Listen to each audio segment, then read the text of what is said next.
all of the, I can imagine going through sort of sick information, just endless, who knows what that information looks like. Tremendously complex information, expertly trained people who understand the significance of what this information is.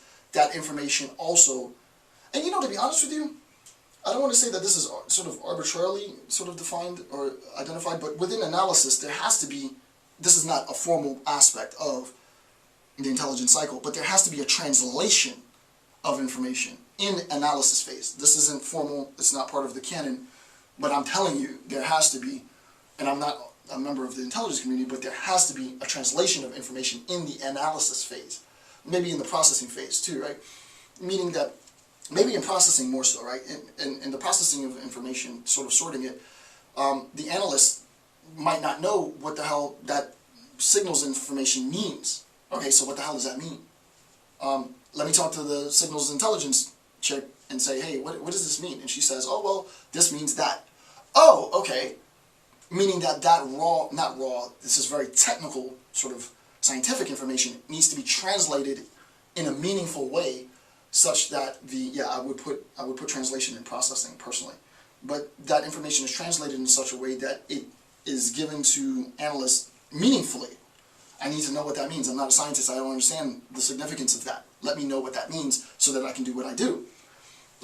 All of that then is consolidated into the final briefing, because the policymakers similarly are not going to want to, they're not going to care about what the analysts have said unless it makes sense, right? So this briefing has to be written in such a way that it is intelligible to laypersons, right? That's the point, right? That the final deliverable has to be intelligible to laypersons, and that is the dissemination of information out of the intelligence community. So you can imagine sort of this is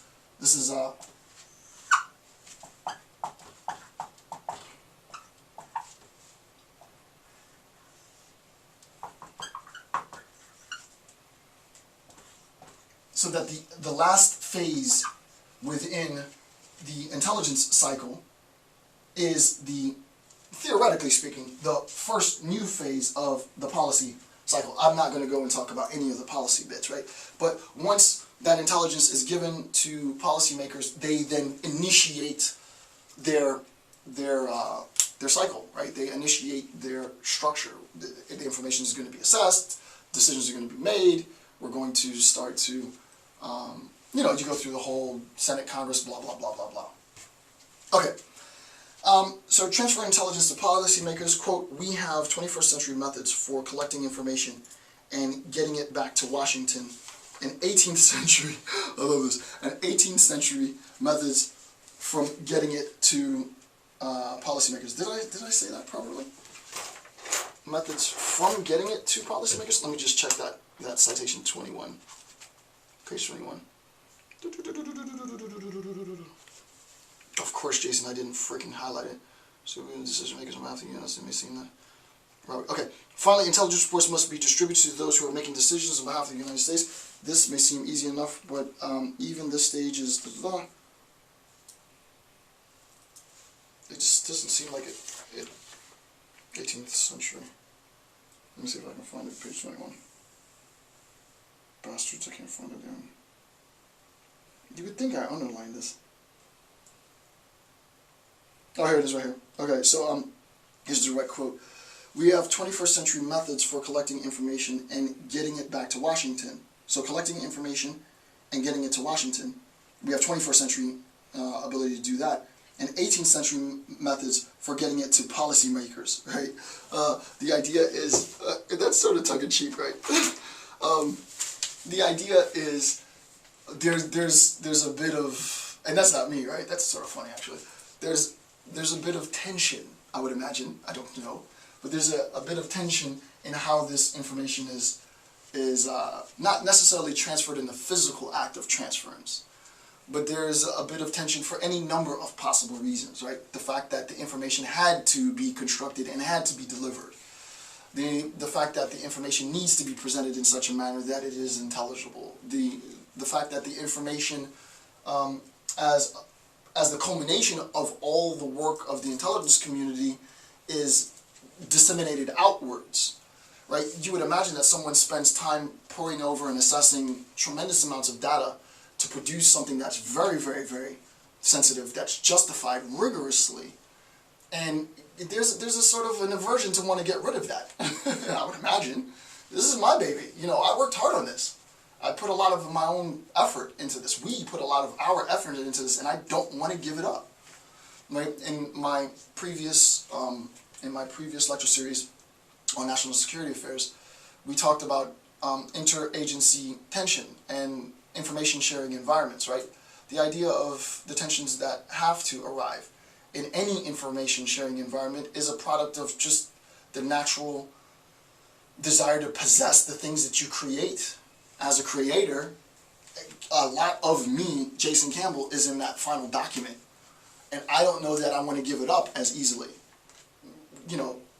To other intelligence communities, much less to policymakers who aren't trained, right? So there's a lot of that, right? The idea of information dissemination, information sharing is problematic simply because, not because it's a systemic problem, but it's a problem that's inherent to who we are as human beings, right? There's a lot of our abilities fused, not capability, not the capacity, but the skill. There's a lot of our skill in the final product. Somebody publishes a book and you read the book, it's all skill, right? It's difficult to want to let that information go. So that's just one interpretation. There could be many, many different ways of interpreting this, none of which I'm necessarily wedded to at all. Last bit that I want to do, and I'll stop on number 6 of intelligence is information. So these are going to be the 6 characteristics for what's considered good, qualitatively good intelligence. Alright, so we went through the 5 phases of intelligence, and now we're going to ask ourselves, what conceptually would qualitatively identify intelligence as being good intelligence, right? We know what the process is, right? We begin with a directive, with a planning, with direction.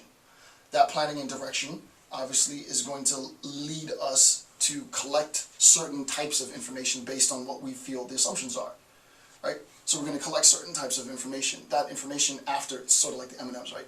That information after it's been collected needs to be processed. It needs to be sorted. And after it's been processed and translated, I would argue, it has to be analyzed and assessed. And after it's been analyzed and assessed, it needs to be disseminated out. And the idea is, it is internally the case, as well as externally, once it's been delivered out, the case that we need to make assessments of the quality of the information. How good is this? So that's what we're going to do now. We're going to look at 6 characteristics for what's considered good qualitatively intelligence, and let's talk about that now. So this is good intel. 6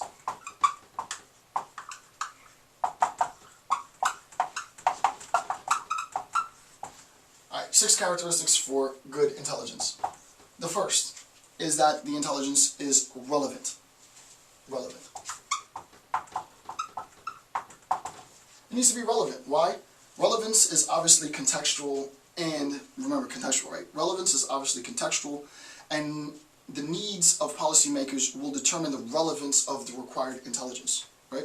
It needs to be contextually based. Also, I'm not saying that this is exclusively sort of relevant with respect to policymakers' needs in terms of intelligence needs. We also recognize that internally it might be relevant because it pertains to assessments of threats, right? So information is relevant because it directly addresses threat assessment, sort of the function of the intelligence community, or the information, the intelligence is relevant because it addresses the intelligence needs of policymakers. So it's important that we recognize sort of the bidirectionality of the intelligence community and its relationship to the policymakers. And in terms of relevance, it's going to be relevant outside in if the intelligence addresses the needs of the policymakers.